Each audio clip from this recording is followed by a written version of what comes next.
Did you hear about the 11-year-old who made the physicians bend over backward to accommodate him? His narrative demonstrates how one unselfish deed may have a profound impact on the lives of others. Even though Liang Yaoyi didn't live as long as normal people, he achieved something that made him incredibly popular in a nation of over 1 billion people.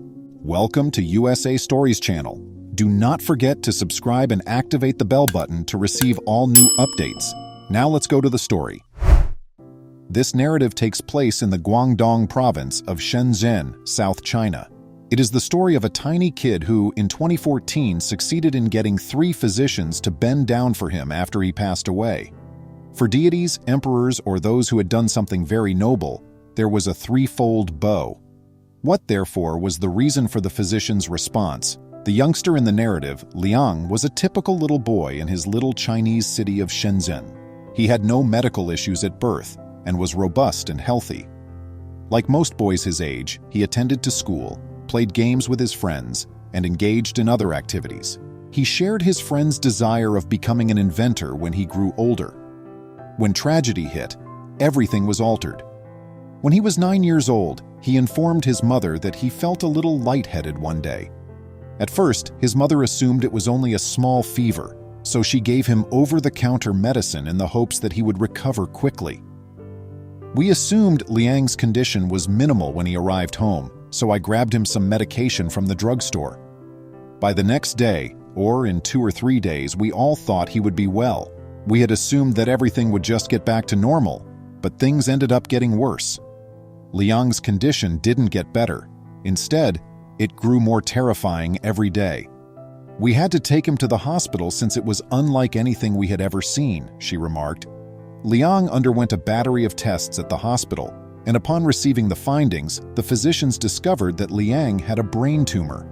How difficult it must have been to inform a young child and his mother that he had a terminal illness, that he would not be able to attend school regularly or play with his friends as much because of hospital stays, and that he would always have to live in fear of dying, because everyone knew that not many people survive cancer.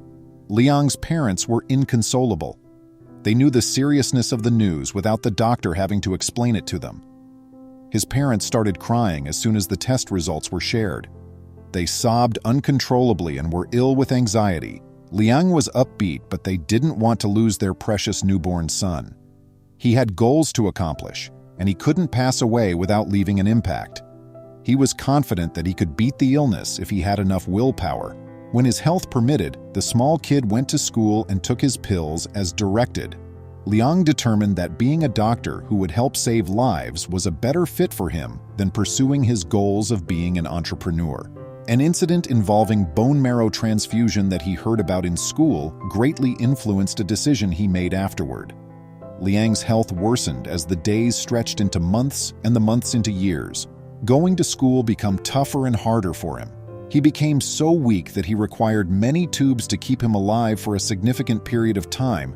While he was in the hospital, Liang did his best to maintain his positive attitude. Although he was sad about not being able to attend school, his family made an effort to keep him busy while he was in the hospital. His siblings gave him a lot of books to read and visited him in turns. In a matter of days, he finished each one. Due to their lack of riches, his parents' finances were severely impacted by the high expense of his therapy. In addition to the financial difficulties, it was difficult to witness their loved ones suffer greatly. For the family, it was a really difficult period.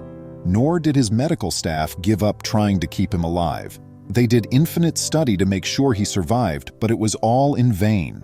Many operations were performed, and a large amount of medicine was administered, yet nothing seemed to have any effect. It was a terrible circumstance. Liang's parents realized his time on Earth was running out when he was 11 years old, and there had been no discernible change. Even though Liang might not live long, he was determined to make a difference. Books had taught him so much about his condition, and one of the stories he'd read in school had given him an idea of what to do. Consequently, he decided what to say and told it. He informed his mother his last desire one day when she visited him in the hospital. After his passing, the hospital was to receive a donation of his organs. He claimed it would be better for them to give them to someone who needed them to survive, because he wouldn't need them when he passed away. It would be an opportunity for me to serve others and experience life in a different way. This would be my personal method of bringing joy to others and improving the state of the planet, he declared. He stressed in his conversation with his mother how crucial it was that his dream be fulfilled. There are a lot of people doing amazing things in this world, he declared. They're awesome, and I want to be an even better kid. I want to make a lasting impression, even if I may not have much time left. I want this to serve as a lasting tribute to me, something that will remind them of my presence. Though discussing her own child's dying request is hardly a mother's dream, Li Kun could not help but be pleased with her kid for his altruistic choice. She gave in to his request with tears in her eyes, which made Liang extremely pleased. Liang aimed to accomplish despite life having given him a bad hand. He felt he didn't need to live long to do anything great. Even though he was unaware of the consequences of his choice, he undoubtedly got what he wanted. Liang lost his struggle against cancer in June 2014, despite his unwavering perseverance. His brothers and parents were devastated. Although his mother didn't know how to preserve his memories, she was shocked to learn of his passing. The physicians had been informed of his desire prior to his death. They pledged to see to it that his request was fulfilled, shocked that someone so young could make such a choice. Organ donation was not common in China. People scarcely considered to donate their organs freely, and the deceased were burned. In China, finding a willing blood donor was extremely difficult. Remarkably, fewer than 1% of the people in need of these life-saving treatments ever gets them. Despite China being the country that conducts more transplants than any other country outside the US, Liang probably didn't realize the significance of his choice, having just learnt about it in school. But making a decision like that required a decent person. The physicians encircled the 11-year-old after receiving permission from his mother to remove his organs, leaving them unable to assist the 5th grader who had dreamed of being one of them in the future. They then paid respect by bending down 3 times. This type of offering is only appropriate for gods, emperors, and good people. He most definitely earned it. They assisted in fulfilling his intentions a short while later. His liver and kidneys were successfully removed and used. Some heroes are 11-year-olds with golden hearts. Not all heroes wear capes. The persons Liang Yaoyi gave his organs to still have a special place in their hearts. Li Kun said, "I'm very happy for Liang. Even though my kid was only alive for 11 years, I think he accomplished a lot in a short amount of time. I'm confident that his noble deed will go on forever and that he won't be forgotten." Even though Liang was still very young, he gave his siblings and me some invaluable life lessons that we would never forget. Acts of selflessness such as this ought to be honored, remembered, and talked about all the time. It is imperative that others take inspiration from Liang's actions and use their own abilities to change the world. What are your thoughts on this donation of organs? Post your ideas in the comments below. Dad discovers a message in his pocket after the airline forbids him from boarding the plane with the infant. It was becoming later and later in the day, and he was stuck with nowhere to go. The unthinkable only occurred after he got on the plane, believing he was going home. Suddenly, a woman told the new father that he had to come with her now as he wouldn't be able to travel today. In April of 2018, Reuben Swift visited Phoenix. With good cause, he was happier than he'd been in months. Reuben had recently become a parent, but things had not gone well for him. He felt that things were finally improving the day he received the excellent news, but his joy would not last long. To get here, Reuben had to endure a protracted legal struggle, but he had succeeded. Since the court had given him full custody, he was free to pick up his newborn daughter, Rue Andrea, and bring her to his Ohio home. Though he was eager to see her, he was unaware that fate was about to take a surprising turn. The happy new dad then drove straight back to the airport to be ready for the journey to little Rue Andrea's new forever home after leaving the Phoenix hospital with the child, who had only been in this world for 4 days. Imagine Reuben's shock when the ticket agent told him that none of this mattered at all, even though everything had been previously negotiated and planned with the airlines.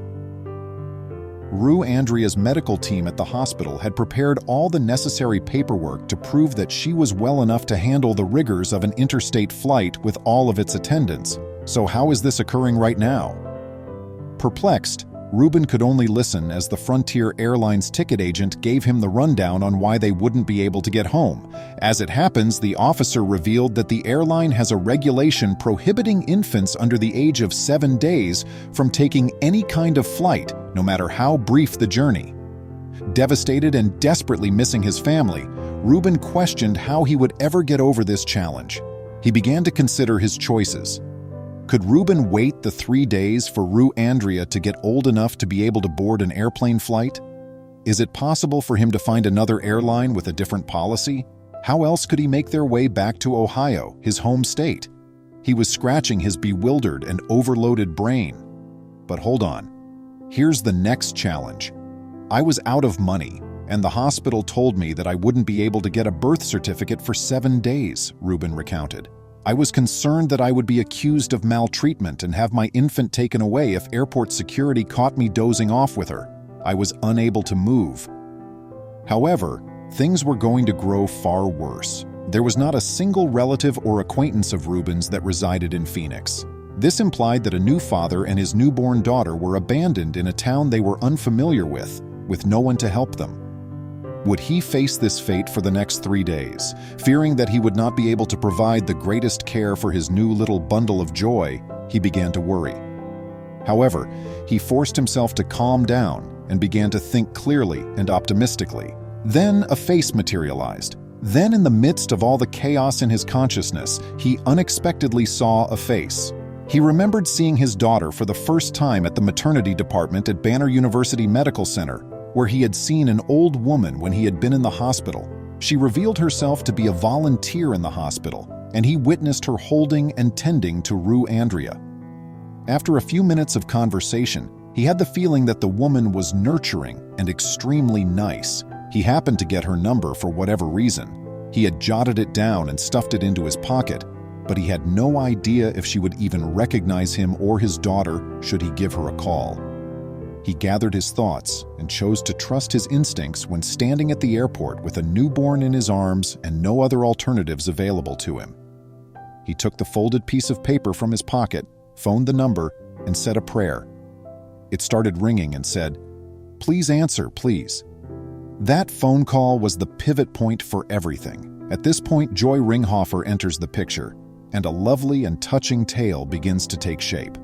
Her name itself is important. After just 3 days, this deed of compassion blossomed into a lifetime friendship that warmed the hearts of millions of people worldwide. Joy threw out her arms and welcomed Ruben and tiny Rue Andrea into her house. She stated, "I had such a strong feeling that I needed to do this for him, and I know that he's a very kind and safe man to have in my home, and he's been a perfect gentleman."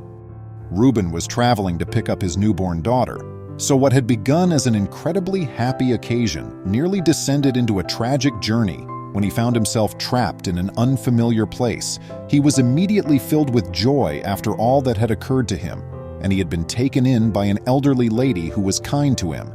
He and his little daughter, Rue Andrea, were looked after by this gentle angel. Ruben mentioned that she told him she would come get him and take him home when he phoned.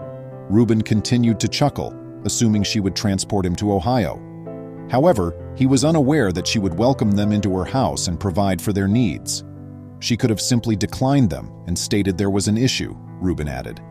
Rather, she adopted them into her family, and it never caused any trouble, despite the fact that they were total strangers. She made sure that Ruben and tiny Rue Andrea were content and fed them. At night, Joy would stay up and cuddle with tiny Rue Andrea, treating her like her own. At night, she even brought her into her room, remained with her, and saw to it that she was fed and kept warm. "I mean, who does that?" said Ruben, who was astounded. Joy remarked, "She's just wonderful, beautiful," after they bonded so deeply. Joy will miss her greatly when she goes, since she has been such a lovely person. She hugged, caressed, and looked after the small infant for the following few days. The three odd friends grew close to one another, to the point that they visited the burial of the great-grandmother's 78-year-old husband, who had recently gone away from Parkinson's disease. This unwavering generosity so touched Ruben that he remarked, Joy is Rue Andrea's grandmother, and Joy has gained a granddaughter. Frontier Airlines offered to cover any adjustment fees for Ruben's trip this time around when he and his daughter booked a flight to return to Ohio. How does the proverb proceed? Too little, too late.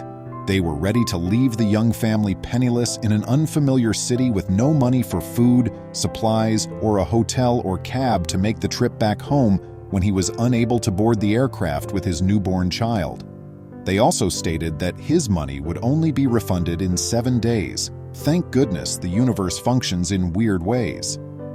Ruben Swift understood that a fellow human being needed love and care when she met this nice great-grandmother who took a risk, taking care of human kindness. Via this tiny deed of compassion, a family, a grandma, a granddaughter, and a relationship were all created. Ruben has learned a lot from this experience, including how difficult it can be to care for a newborn on his own and how unprepared he is for the role. He followed all the right processes, but the airline still had its regulations, which may be rather unjust and stupid at times. Nevertheless, he kept his composure and used excellent judgment by enlisting the assistance of a retired caretaker who happened to be a really nice Samaritan. We learn nothing about the mother's role in this gripping tale from anywhere in the narrative. I don't think this is where the focus should be for some reason. It's possible that she didn't want the kid, had a rough delivery, or couldn't care for her. One may also conclude anything from the book. It is still a reality that Ruben Swift did all within his ability to give tiny Rue Andrea the greatest start in life when he hurried over to Phoenix to welcome his infant. It was all made possible with Joy Ringhofer's assistance, and everyone should appreciate and respect this amazing grandma. She invited a total stranger into her home without regard for her own safety. She saw only another person in need of support and affection, despite all the violent news that was making the rounds on social media. Ruben promised to return to the woman who has become family, a stranger who has now grown to be like a grandma who got a granddaughter. Before Rue Andrea and Ruben left for their flight home, Ruben took away from this event the knowledge that kindness still exists in this bizarre world. The fortunate new dad wants to inspire others to help those in need in order to spread this kindness. I hope that we can go back to a time when we all had a strong sense of caring for one another. When you witness or hear of someone in need of assistance or even just a little human compassion, how would you respond right away? Would you ignore someone's predicament by turning your head or feigning ignorance, or are you going to reach out and show some compassion? Could you finally say, "I'm thankful," like Ruben did? The homeless dog that rose to become the most decorated military animal in U.S. history. The United States Army required men for the front lines as World War I ignited a global war fever. But many of the young men recruited into the military had never seen a war before. However, for one American trooper, one with 4 legs, that was not the case. When the stray dog happened to stumble across the Army training grounds, it couldn't resist seeing the troops in action. The boys in training didn't know their lives would rely on the little dog, whose name would go down in history, even if at first they viewed him as little more than a mascot. The U.S. Army did not want to send its soldiers into war unprepared before plunging blindly into World War I. To prepare the youth for battle, administrators organized 3-month basic training camps across the country. Soldiers made use of every available area to march, exercise, assemble in groups, and study combat tactics during the day. It was an exhausting endeavor. The 102nd Infantry earned admirers as its new recruits started their basic training in Yale University's squares. From the sidelines, he watched their routine and yearned to be a part of it all. It was a homeless and starving stray dog that was running about campus. The college students failed to notice the pit bull mix, who was estimated to be a little under a year old. Still, the 102nd Infantry wasn't blind to him. The men used the stray as a diversion from their dismal destiny by starting to play with him. They gave the small, stocky mongrel a name, Stubby, because he showed up every day. Particularly, one guy took a special liking to Stubby, Private John Robert Conroy, a 25-year-old orphan who made friends with the stray dog. The only issue was that troops were not allowed to own pets. Observing how Stubby raised spirits, the leading officers decided to keep him on as a mascot. The troops gave Stubby scraps to eat, and when he was thirsty, they even let him use the restrooms. Stubby yearned for constant companionship. Stubby marched in formation with the troops, jogging beside them. What's even more amazing is that Stubby mastered responding to exercises and bugle calls. Regretfully, the moment arrived when instruction was over. The hour to wage battle has come. Conroy found it unbearable to consider leaving Stubby behind. Without his closest buddy, he could not go to war, so he made plans to defy Army instructions and sneak Stubby onto the USS Minnesota and over the Atlantic. The privates all promised not to tell the officers anything about Stubby. Under military blankets, under coal bins, or even beneath Conroy's coat, Stubby would hide. Since Stubby was one of the machinists on board, they even etched dog tags for him. Conroy could not, however, maintain the secret for long, and the ship was getting closer to France. Conroy had Stubby covertly transferred from the USS Minnesota to his designated post. Conroy's commanding officer found out about the small puppy eventually, but he was able to hide him for a short period. He was unable to part from the dog, even though it posed a significant risk. He was breaking Army laws, and there was a chance Stubby might be misled. Conroy was in deep danger, but he had a thought. In a desperate attempt, he demonstrated to his superiors the unique qualities of the dog. "Present arms," murmured Conroy, and Stubby raised his paw in a salute. The officers allowed Stubby to stay because they found him to be entertaining, but Conroy had to make sure Stubby was always with him, which meant taking him into the heart of the battle. Trench warfare had been horrific and deadly for years, and it had destroyed France. They were dropping veterans like flies. How would the canine make it through? The troops fought in the unforgiving trench environment for 8 exhausting months. Fortunately for them, Stubby was fine with it. In actuality, the dog drove the disease-carrying and ration-eating rodents away. There was one day in February 1918 when the violence was under control. The Germans had been bombarding the Americans for a month straight, but Stubby was not scared. He sprung into action with his pals in the military. Stubby had the ability to hear approaching artillery before human hearing could. He yelled to the men to duck and cover. When it came time to go into enemy territory, Stubby leaped the barricade to discover wounded men who could distinguish between German and American voices. The techniques of battle got increasingly graphic as the combat went on. The trenches started to fill with deadly mustard gas, and gas masks were in limited supply. That's when the harsh chemicals started to harm Stubby's lungs. Stubby was taken to a field hospital by helicopter. Despite his severe injuries, the physicians gave his health their utmost attention, fighting hard and determined to go back to his comrades with Stubby. Fortunately, he recovered completely. Conroy fashioned the small dog a gas mask out of his own concern for his safety. It took Stubby only one try to get the lesson he needed to learn. Now, Stubby could smell the impending gas assault before it ever happened. Stubby consistently shown that he was a devoted member of their team.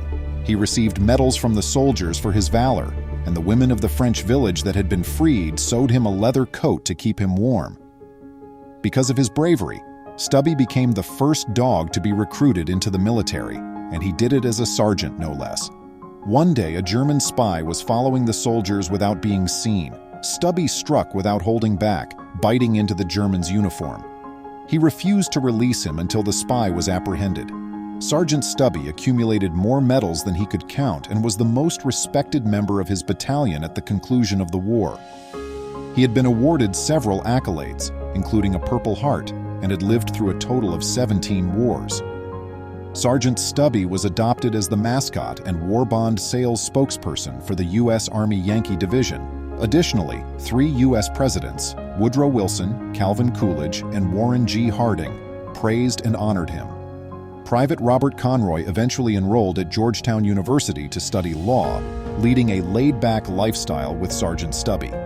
Sergeant Stubby was there to encourage the players when Conroy joined the football team and even took the field as the official football mascot during halftime. Stubby endured for a long time as a representation of liberty, optimism, and nationalism. Everyone he encountered praised him, and those who had the privilege of fighting with him expressed their gratitude.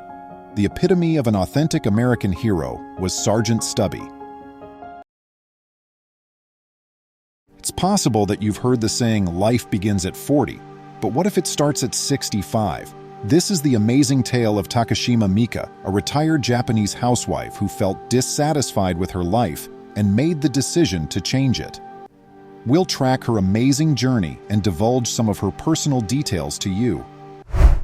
Japan is confronted with several issues as a result of its growing aging population.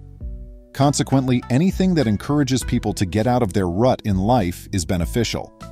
That's what occurred when the inspiring star Takashima emerged on the horizon. Takashima, who was 65 years old, was going about her day and taking care of some housework. Her aging body made it harder for her to work and move around, but she accepted it as part of the everyday routine. Takashima was never obese, but it's clear that she denied being overweight and that this was a factor in her constant state of exhaustion, low energy, and lack of happiness.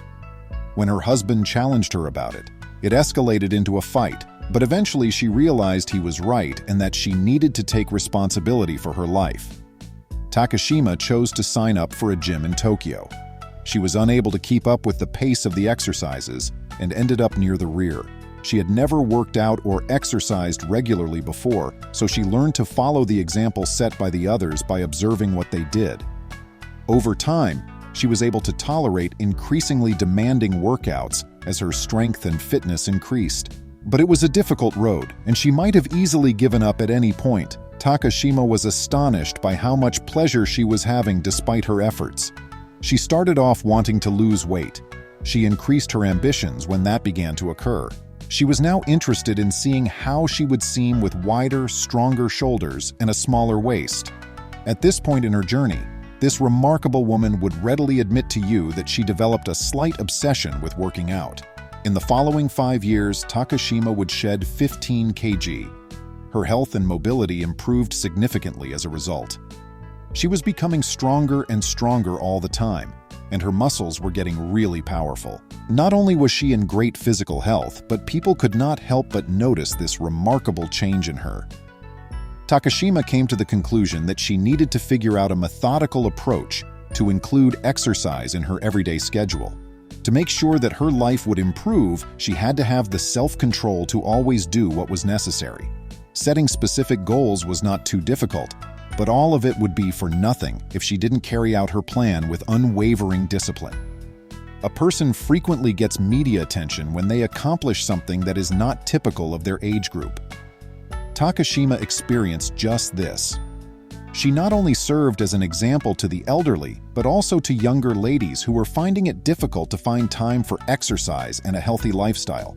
She and her amazing tale began to be featured on television and in publications.